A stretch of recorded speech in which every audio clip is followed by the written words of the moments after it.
I've only got about 5 pounds to lose. That shouldn't take that long, maybe a month. It's so little. Wrong. The cold hard truth about getting lean, the closer you get to your goal, the harder the process often gets, and the slower results happen. So what do we do when it feels like things aren't happening fast enough? We slash our calories lower, we try to train harder and longer, we do more. But this exact desire to do more is what sabotages us. Instead, when you have those last few pounds to lose you think shouldn't take that long to get off, double or triple at least the time you're giving yourself to lose them. Or even step off the scale altogether if you really want to look lean. Because while sure, you could lose those 5 pounds in a month, heck, you could probably deplete water weight and glycogen stores and lose them in a couple of weeks in some cases easily. True fat loss, especially fat loss to finally see that lean muscle definition, is slow. You can't rush the process. When you have less to lose, the more you try to implement practices to speed things up, often the more you end up sending yourself into burnout, both physically and mentally, also sabotaging your metabolic health, losing but not looking leaner, and ultimately rebounding right back up to where you started, and sometimes even higher, only to be more frustrated that nothing ever works. The reality is, these overnight transformations are myths. And while we logically know this, emotionally we forget when we're looking at them, and we don't recognize that we're only seeing the tip of the iceberg. We're only seeing that last little bit of effort and results that was built off of potentially years and decades of other training and dieting and lifestyle practices, as well as even genetics. I bring this up because honestly, so often we don't reach our goals, not because we need a new tactic or a new tool, but because we just need to give results more time. We need to do the hard thing of doubling down on what we're doing, doubling down on our commitment to consistency over getting distracted by something new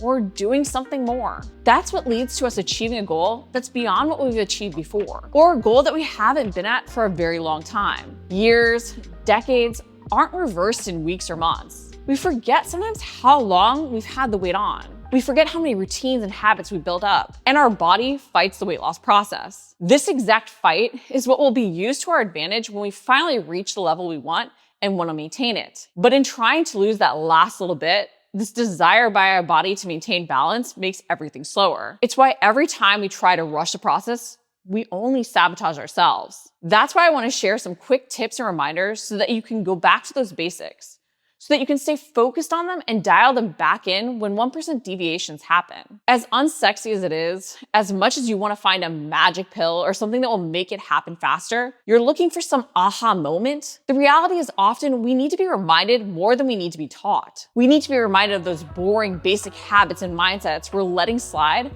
as we try to add on and do more to rush the process. So reminder number 1, manage your expectations. If you tell yourself it will take triple the time to achieve your goal, you'll more often be pleasantly surprised when results happen faster. You'll be motivated by the quick progress. But if you tell yourself that results should happen tomorrow when they don't, you'll only be frustrated that things aren't happening fast enough and give up. Our expectations can make or break our success. And ultimately, you can't control the rate at which results happen. All you can control is your daily habits. So control those daily habits with reminder number 2. Have a plan and a roadmap laid out. You want to reach your goal most efficiently? You need a clear plan you follow. You wouldn't get in a car and drive to a destination you haven't been without directions. You'd get lost and frustrated and waste a ton of time. Heck, you may even turn back at some point and go home. Yet so often, this is how we approach our weight loss goals, with no directions.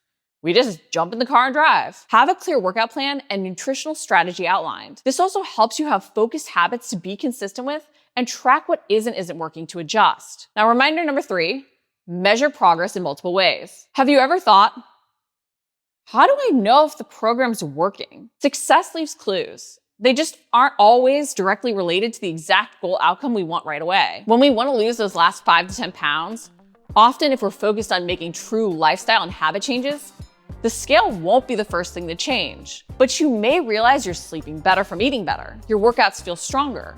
You're improving your pull-ups. You don't have an energy lull in the afternoon. Your pants feel a little bit less snug. We do get signs we're doing things that are good for us and our goals. We just have to pause to notice them and not get so focused only on one outcome. It's why setting complementary targets or goals to help you track progress and repeat the habits you know you need can be key. The more ways we measure success, the more ways we give ourselves to be successful, and the more likely we are to realize that results are happening even when we aren't feeling like they are. Reminder number 4, pride yourself on doing the boring stuff. Yup.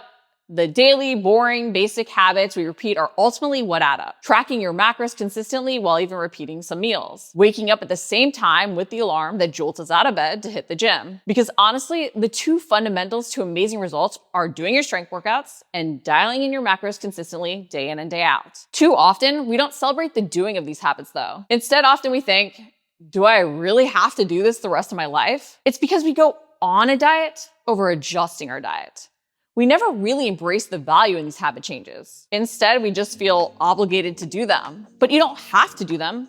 You're choosing to do them. So on those days you least want to do the habits you should, realize you get to do them and celebrate your strength in keeping going, perfecting those boring basics, which honestly hits on reminder number 5. You won't always want to do what you should. I've said it myself, the popular line of eat whatever you want and see results. And I really pushed that for a while because for me, it was a realization that getting results didn't have to mean forcing myself into someone else's clean eating mold. But that sentiment has now gotten distorted and morphed into this belief that there won't be discomfort and change, that reaching a goal won't have some sacrifices or make us do things we don't want to do. But the reality is, your results are built off of doing the hard thing when you least want to do it. That's even what builds strength, confidence, and you feeling truly your best when you do achieve your goal, because we value what we fought for. So if you're resisting these reminders, if you're resisting going back to basics and just committing more time to doing what you've been doing and following your laid out plan, stop. Don't do more. That's your urge to avoid the hard. It seems easier to try to control things by adding, by chasing something new, but just keep going. And one final reminder, often to lose those last few pounds, you don't need more tactics, you need more time.